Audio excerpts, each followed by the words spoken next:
It is the green derby that you have to look at it, because it's Pakistan versus Bangladesh today at the Eden Gardens. The last match in October, 31st match out of the 45 league games, and on 31st October. Beat that for number crunching in that sense. Babar Azam versus Shakib Al Hasan, two teams that are facing a lot of problems. But the latest news that we have from the Eden Gardens is that Bangladesh have won the toss and chosen to bat. And there is one change in the Bangladesh lineup, but there are three changes in the Pakistan lineup. Now, before I come to the changes and before I come to all of that, let me just tell you what is at stake today in this clash between Pakistan and Bangladesh.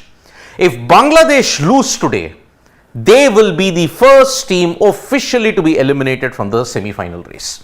They are there mathematically because they can still get to 8, but if they don't win today, they will only get to 6, which is just not enough. Officially, they will be out of contention for the semi-final race. They were anyway in it, 99.999% improbability that they would have made it. Today, they will just have to hope that they give their fans plenty of joy. This is a must-win game for Pakistan, because remember, if Pakistan lose, even they are also out of contention then, because after the 2 wins that they had against Sri Lanka and the Netherlands, now they lost to India, they lost to Afghanistan, they lost to Australia, and they lost to South Africa by 1 wicket. So today, if they win, they will stay in mathematical contention for the semi-final. Now, look at the 3 changes that Pakistan have made in this match. Fakhar Zaman is back. Yes, Fakhar Zaman is back, and out goes Imam ul Haq. Remember, Imam ul Haq has been struggling with his strike rate, he's been struggling with runs, and that's why he had to go out in that sense. Then you've got Agha Salman coming in place of Mohammad Nawaz. And the other change, Usama Mir is there in place of Shadab Khan. Now remember, Usama Mir played as the concussion substitute in the game against South Africa in Chennai. Shadab Khan has still not recovered, and that is why it is going to be it is going to be a straight swap. So Usama Mir, Agha Salman and Fakhar Zaman. These 3 are the individuals who are going to be playing today in place of Imam ul Haq, Mohammad Nawaz and Shadab Khan. On the other hand, Bangladesh, if you look at it, they have made only one change. Mahedi Hassan, not Miraz, Mahedi Hassan is out and Tauhid Hridoy comes in. Now, both teams are coming off contrasting losses. Remember, Pakistan lost to South Africa by 1 wicket, that too a contentious DRS call. So that is why their chances of making to the semi-final took a big hit. Bangladesh, on the other hand, they sunk to their lowest by losing to the Netherlands.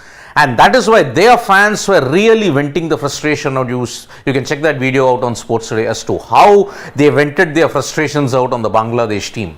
So at this point, Bangladesh are really staring at rock bottom. If they lose today, they will have only gotten 1 win against Afghanistan, and with games coming up against Australia, and also in that sense, it's going to be a big uphill task for them to secure any kind of pride indeed. So at this point, it is the situation that is there, and I am joined by Harshit, who's here for the green derby between Pakistan and Bangladesh. And just to update him, Bangladesh have chosen to bat at the Eden Gardens, and there are 3 changes. I wish Ashwat was here today because his favorite player is here, Fakhar Zaman. I see Agha Salman also in the squad. No Mohammad Nawaz. And Shadab Khan is not in, and Usama Mir is in.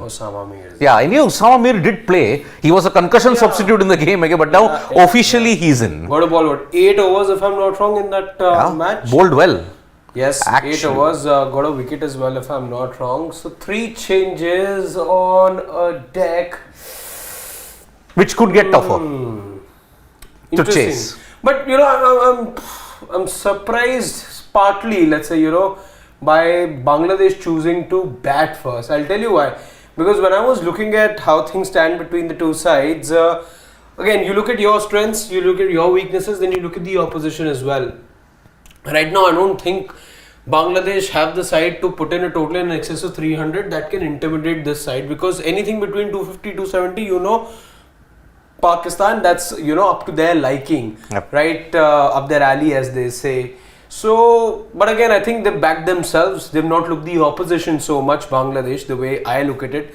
So they backed themselves, and given the conditions, yes, I think conditions do say that okay, yes, it could get difficult to bowl under the lights. So that's why they've chosen to bat first. Bat first. But then again, look, you have Haris Rauf, Mohammad Wasim Jr. and Shaheen Afridi, okay? Now, in this particular kind of a deck, knowing fully well it will get chilly in the night and there could be dew, maybe it's a good option. I think Pakistan really wanted to bowl because under lights, the dew factor, it could be easier to bat on. And I don't see this Bangladesh team really putting up a fight when it comes to Pakistan. Remember, they have had a big mental block against them. They last won in 2015 against them, but then ever since then, Pakistan have dominated contests against them. And remember, Pakistan are coming into this match with absolute turmoil of the field. PCB, chairman of selectors, in Zaman has resigned. There has been a press release sent by the corporation about all of this that manages the players and all that. PCB want Babar Azam out. That is very clear about it. On top of that, there's also this report doing the round that players have not been paid for the last 5 months. That's also there. Also, let's not forget, this comes at a time where players were given new contracts were rolled out right ahead of the World Cup. PCB says that okay, we're doing so much for the player welfare and to support the team. Everything going wrong for Pakistan at the moment, but what a win today, and I think this should be given the fact that you're not looking at too many games left for either of the sides, both looking to stay alive in the competition. For Pakistan more so because I believe they've got a better chance than Bangladesh to stay alive. I think important for them to get this victory today, and this is one of those winnable fixtures, let's say, for them. Yes. Last one, remember, is against England for them.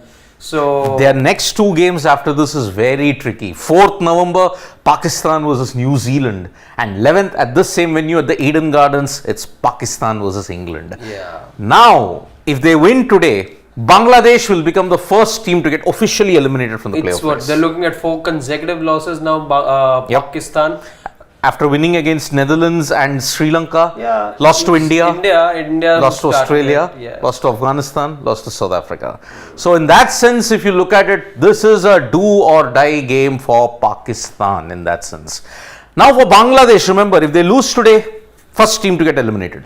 They can't make it to the playoff race whatsoever. As things stand, both Bangladesh and Pakistan not even matching up to, let's say, Afghanistan at the moment, who are in 5th place. But this anyway is the Bangladesh playing 11. Let's quickly run you through the Bangladesh 11. Liton Das, Tanzid Hassan right up top, Najmul Hussain Shanto at number 3. So they are now going to be looking at Miraz batting down because Shanto's there now. Yeah. So you got Shakib Al Hasan, Mushfiqur Rahim, the experienced pair in the middle order. Mehmadullah then succeeding them. That's the change. Yes, so Tauhid Hridoy is in the side. Mehdi Hassan Miraz continues to make his place in the side. Taskin Ahmad is also there. Fiz also in the 11, and Shoriful Islam being there, number 11. So just the one change. Yep, Tauhid Hridoy has replaced Mahedi Hassan. Mahedi. So yes, last time you saw both Mehdi and Mahedi play.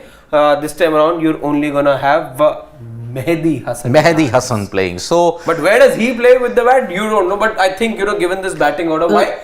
I think he should bat at number 4, 3 or 4. We've seen him open as well. Exactly. In the Asia Cup, he got a century also. Exactly. In the Asia Cup while opening the batting for Bangladesh. But again, a lack of consistency from this pair. Especially Mushfiqur Rahim has not fired in this World Cup. At the start he did. At the start he did. First 3 innings, I remember he was the top run getter. He got those 250s also against I think Afghanistan and New Zealand. Maybe New Zealand in Chennai. New Zealand, England. Yeah, New Zealand, England. He got, I think it was a 55 and a 63. So he got those 250s. First match he didn't. Second and third, I remember he had 250s ahead of that India match. I remember him scoring. But Shakib's been in bad form with the bat. Shakib's been in bad form. He went back home to Dhaka, wanted to train with his childhood coach on the pretext of some personal reason, goes ahead and takes professional coaching. I know comes back. I know from Kolkata to Dhaka it is 30-45 minutes by flight, but this is ridiculous. I mean, in the middle of a tournament, you go back to Dhaka and then you come back. It was supposed to be a 3-day trip. It became a 2-day trip. Cut short to 2 days. Yep. And then personal reasons became professional reasons, just in the course of one flight. Yep, but just like Pakistan, Bangladesh also got a lot of problems off the field. Yes. Their fans are just about at their wits' end with this team, because you remember, just like Pakistan, even Bangladesh had a very distracting off-field issue, Shakib and Tamim Iqbal. That dented their morale in a big way, and you saw Tamim being left out. He had retired, then unretired in 24 hours. Made himself available, but that didn't want to play in the middle order, which is what Shakib Al Hasan wanted him. He didn't want him to open. That was the friction point between the two. But Shakib Al Hasan, the Bangladesh captain and veteran, has now admitted that this by far has been the worst outing for them in the World Cup. He's a seasoned man, let's not forget him and Mushfiqur Rahim, in fact, featuring in that 2007 upset that they caused to India. India, yes. So Mushfiqur, in fact, scoring the winning runs on that particular occasion. But it's the worst possible campaign as far as Shakib Al Hasan is concerned. He himself saying that. And when you look at where Bangladesh have been and the upsets and the kind of cricketing experience that they come with, certainly one can say the likes of Netherlands and even Afghanistan have done much better this tournament. No, I am sorry. The way how they capitulated against the Netherlands, I am sorry. Yeah. I had made it very aptly clear. Now it looks like Bangladesh did not deserve test status. I am sorry. Look at your broader picture. Look at the achievements. Okay. Afghanistan has beaten Bangladesh in a test match 4 years into their thing. But Siddharth, that's very contentious. I'll tell you why. Because you're looking at 2 decades plus of 23 years. Exactly, 2 decades plus of test status for Bangladesh. Look at the time when you compare. Let's say year by year. Let's not get into the debate about eras and generations. But look at how long it took India after playing their first test. 20 years. Exactly, to go win overseas. Or to go win a series against England in England. Again, those things took its own time. And by that logic, by the way, those one-off wins that have come for Bangladesh have done them good. It's just that they have underwhelmed, let's say. They've underwhelmed in the Asia Cup. They've now massively Can you believe? White ball cricket, they have been there for 30 years now. Yes. Only once in their history, twice I would say, that they have come to a tri-series final. And remember, one of them involved India, Kenya and Bangladesh in 1994.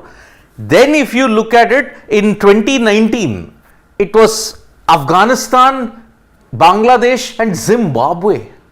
Yet despite all that, two were in the peripheries of test status.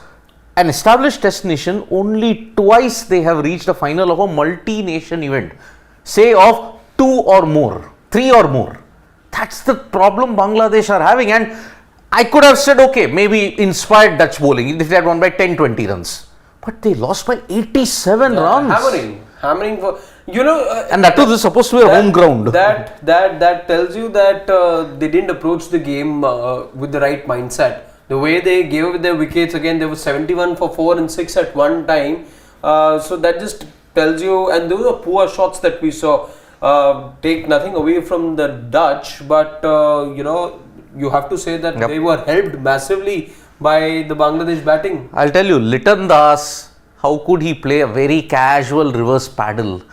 Did he think that 200 or 220 would be so easy to chase? No, actually, on these decks now, see, November, what you're going to see, with the exception of Mumbai, you are going to see these kind of middling kind of totals now. You are not going to see 350. It's over. Maybe in Lucknow, and that was Lucknow. You won't see. Mumbai, you will see. Bangalore, you could. Bangalore first innings, you can look at that kind of a total. Maybe Ahmedabad. Maybe. Because Australia, England, we'll see how the pitch is there. Remember, that's in Ahmedabad. So, if you look at it, Pakistan's bowlers, and with the new ball, especially in the sunshine, not in the lights. Because they're bowling first. Wasim Jr. and Shaheen Afridi, they'll be the key. This is a game for Haris Rauf to ensure that he gets back into form. Remember, Haris has been in very poor form, but towards the fag end of that South Africa game, he actually was starting to show a bit of his old self. So it's going to be a big test, but I'm very impressed with Mohammad Wasim Jr. I have been a big fan of Mohammad Wasim Jr. because he gives you that slingshot action, can bowl well in the death overs, but yes, he lacked control. It was his wides that released the pressure against South Africa. Yes, So, I think he bowled 4 wides in an over, which is where you knew that Pakistan don't have the wherewithal, let's say, to contain in that particular match. And those wides, again, the momentum goes, the momentum drifts away. And we saw that against Afghanistan in that particular game. And remember, Shaheen will be the key because in the previous encounter that Bangladesh and Pakistan had in the World Cup at Lord's, it was Shaheen who ripped them through with 6 for 35. And that was Pakistan's first ever win in the World Cup against Bangladesh. Remember, they had lost in 1999. They had to wait for 20 years to get their revenge and they got it. Now they are playing yet again at the Eden Gardens. Now, score predictions, Harshad, before we call it a wrap. I see the anthems just about to begin. The second longest anthem that's there. Second longest anthem there is. Yeah. Again, Bangladesh batting first at the Eden. I'm looking at a total of about. Don't expect a lot from this Bangladesh side because they've been erratic. I'll go with 244. 244, and you think Pakistan are winning? Yeah, even I also think Pakistan are winning. I think Bangladesh will be around 225. I would say, because I think that is that kind of a total, and I think they may struggle against Shaheen. I'll actually bring my total down to 236, let's say. 236. 236 on this deck with lights could be challenging. I don't know whether it's the same wicket that was used in the Netherlands Bangladesh game. I don't know. Maybe it could be a fresh deck. We don't know. Maybe I think what will happen now is India might play on that same deck which was used in Netherlands, Bangladesh. Remember? Bangladesh, by the way, now I think for the second time they're playing on the same venue twice. They played at the Dharamsala 2 games. They played Afghanistan there, then they played England over there. Yeah. They're now playing 2 games here back to back. Yep. Pakistan, I remember, played 2 games back to back at the same venue. It was Hyderabad. Yeah. They played Netherlands there, then Sri Lanka. Again, not too many teams, by the way, getting the luxury of playing. Yeah. Look at the Indian team, out of 10 venues, they're playing at 9. Yeah. It's a lot of travel, it's a lot of adjustment, it's a lot of challenge as well to be able to adapt. They are the only team. Yes. Traveling England, I think, they played twice in. I think they are playing Ahmedabad twice. Yeah, because they played England, New Zealand, they played the first one, and they played Australia and Ahmedabad. Yeah, New Zealand, I think, played 2 games in Chennai, if I'm not mistaken. Afghanistan and Bangladesh. They played in Chennai. So let's see how it goes. So our estimates are Pakistan are winning. If Pakistan win, Bangladesh mathematically, officially eliminated from the semi-final and race. The first team to be eliminated from that race. Yup, and let us not forget, Champions Trophy qualifications also at stake. If they lose their remaining games, which they might against Australia. So you could be looking at top 8 over here because see, you take out Pakistan, they're finishing, let's say, in the top 7 as things stand, and they're hosts, so you're looking at 7 more nations. 7 more nations. Wow, that is going to be something. So that is the situation we have. Pakistan versus Bangladesh, vital game for both. Eden Gardens, grand spectacle indeed. Let's see how it goes. From me and Harshad, that's bye-bye. Tap that bell icon so you know when we go live, and don't forget we're on Facebook, Twitter and Instagram as well. We'll see you in the mid innings.